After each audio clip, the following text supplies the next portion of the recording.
പിന്നെ ഇപ്പോൾ ഒരു കോമ്പറ്റീഷൻ ഉണ്ടായിരുന്നു.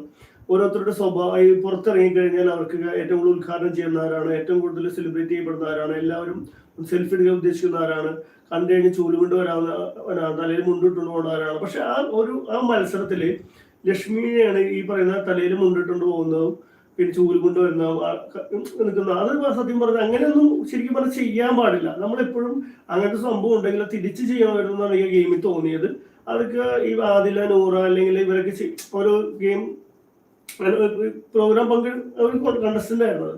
കണ്ടസ്റ്റന്റിലെ ഒരു പ്രോഗ്രാം ആയിരുന്നു. ആ പ്രോഗ്രാം ഒരു ഗെയിം പോലെ.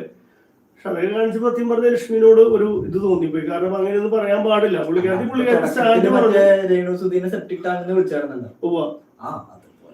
ഒരു ഇതായിട്ട് കണ്ടാൽ മതി.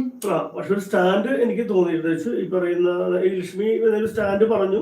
അത് നമ്മൾ അപ്പം പറഞ്ഞപ്പോൾ കഴിഞ്ഞു. പക്ഷെ ഒന്നിനോട് ചെയ്തത് മാത്രമാണ് എനിക്ക് വലിയ സംഭവമായിട്ട്